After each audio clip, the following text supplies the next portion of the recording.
Taoiseach, if the tragic death of Jonathan Corry is to mean anything, then it has to be a catalyst for change. Anyone who has seen the place where Jonathan tragically passed away cannot be untouched by it. One cannot be untouched by the sense of desolation, sense of loneliness, the coldness, the sadness that he must have experienced in the hours before he passed away on Sunday night or Monday morning.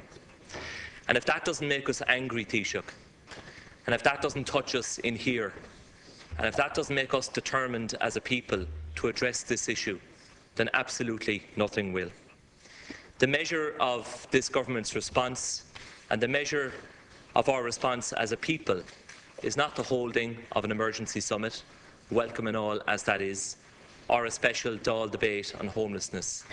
The measure of our response will be what changes. What will be done differently, Taoiseach, to prevent something like this happening ever again? And that's where the focus needs to be, because the alarm bells have been going off for quite some time on the issue of homelessness. In the last 2 years alone, the number of people sleeping rough in Dublin has doubled. This year, it has increased by about 30%. And it's not just a Dublin problem, Taoiseach. If you look at the annual report of the Cork Simon community, there has been a fourfold increase in the last 3 years of the number of people homeless in Cork City. And not only is it an immediate issue of homelessness, but state policy is directly resulting in a pipeline of people who could well become homeless in the months ahead. Now, Taoiseach, homelessness is indeed a complex problem. It's not all about money. We accept that. But listening to Mike Allen of Focus Ireland on the radio this morning on Morning Ireland confirming that there are not enough emergency beds in Dublin tonight if every homeless person was willing to take one up. So the question is, Taoiseach, what are the short-term actions that your government is committed to taking to addressing the immediate crisis which is before us? And what are the longer-term steps that you intend to take to ensure that that pipeline of people who are on the ladder to becoming homeless will be cut off and stopped immediately? Nobody can disagree with the sentiments expressed by Deputy McGrath. And I'm quite sure that nobody here in this House could actually describe the feelings of a person having to fend for themselves on the streets of this city or other cities around the country. How can you describe the feelings of Mr. Corry in the years, indeed, and the months and the weeks and the days before he passed away? And the same applies with the situation insofar as families find themselves in homeless positions, having to move to bed and breakfast or hotel rooms or on the streets. I think the situation that Deputy McGrath points out has certainly been brought to light by the death of Mr. Corry. But the categorisation of the different elements of this, from those who are homeless and rough sleepers, as against those who have become homeless because of rent increases or because of lack of space in terms of rooms and apartments and houses. The longer term solution is one that I outlined yesterday for your party leader.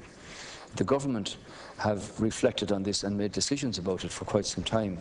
Minister Kelly has pointed out the allocation of 2.2 billion for social and affordable housing, including direct provision by local authorities, by the voluntary housing agencies and so on, to deal with that out by 2020 and set out the timelines and the targets for places to be achieved. That's the longer term.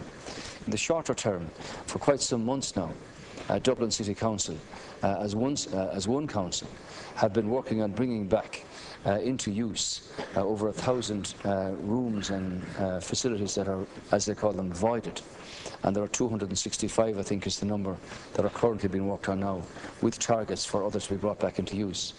I outlined yesterday the number of emergency rooms that are going to be brought into use between here and Christmas, the dates and the numbers. And I'd point out again that in cases where there are individual circumstances that warrant an increase in the rent supplement, and that's actually available to the local authorities to deal with that. But the answer, both in the medium and longer term, is not a general increase in rent supplement. You have to deal with the question of supply, and that's why to take into account the processes for planning, for income stream for contractors, and for income stream for those who are going to buy affordable housing. You need to be able to increase the supply drastically, and that's why government have made its decisions and allocated money in that regard. So I think I agree with you. An emergency debate doesn't answer this question, nor do meetings of committees. But they are part of a process of making decisions that actually put those things into effect. And in this day and age, as I said yesterday, the vast majority of people who sleep rough in this city and other cities should not have to do so. Deputy McGrath will be aware that some of those cases are very complex, and the circumstances that apply in each individual case are all different. And as you know, Mr. Corrie, who died, was offered accommodation on many occasions, but as was his right, he chose not to accept that. Thank you. Deputy McGrath. Yeah, thanks, Kieran Corlett. Taoiseach, I don't get a sense from your response that you really grasp the seriousness of this crisis, that you grasp how urgent it is and what it means for people who are in this situation. The reality is, Taoiseach, that the profile of people who are becoming homeless in this country or who are about to become homeless in this country is not like what it was before. It's not all about drug and alcohol addiction. That, of course, is a factor in many cases, but certainly not in all. The reality is that the rental sector in this country is completely dysfunctional, and it is in crisis. And the policy of your government in not allowing the rent supplement caps to be increased is directly resulting in a lot of families today not being able to rent privately. There is no council house for them, and they are in emergency accommodation. And many of them are effectively homeless. And that is what is happening, Taoiseach. And none of us know what is going on in the mind of somebody who is homeless. But I listen to those who are at the coalface, those who are representing people who are homeless, who are dealing with them day in, day out. And they are saying, Taoiseach, that this is a national crisis. And one step that the government could take, which you have dismissed, is the issue of the rent supplement caps, which would allow many people who are locked out of the private rental accommodation market from accessing a home. And you have refused to do that. Can you please explain why? Well, sorry, allowed. Thanks, Deputy McGrath. The rent supplement obviously plays an important part in the provision of accommodation supply. There are 71,800 persons in receipt of the supplement, of which 19,000 of those were awarded this year, representing over 26% of the total recipients. At the end of November 2014, there were approximately 29,000 rent recipients were on the live register, representing 8.2% of the total live register. And the government committed funding of $344 million to the rent supplement scheme in 2014. But it's not true to say that either money nor action has been taken here. The current rent limits came into force on the 17th of June 2013 and introduced some increases in Dublin and Galway, with Dublin limits increased by a weighted average, I think, of about 9%. The current review of the scheme is practically finalised. But you know this, Deputy McGrath, you know the answer to the question. If you increase rent supplement across the board, the only beneficiary of that are the landlords. And if you do it without increase, if you do it without increasing the supply of houses, then it's meaningless. The local authorities have the right to increase rent supplement in individual circumstances where they think that that's appropriate. But if you we're over time now. Please, I pointed out to you, Deputy McGrath, I pointed out the numbers who are in receipt of rent supplement this year and the fact that $344 million has been allocated for this. If you increase the rent supplement generally across the board, without increasing the supply of houses. You do not deal with the fundamental issue, which is supply. And that's why 2.2 billion has been allocated by the government over the next number of years to deal with this. Now, let me quote for you. Let me quote for you. Taoiseach, we're way over time here. Sorry. 30 seconds I can't quote it.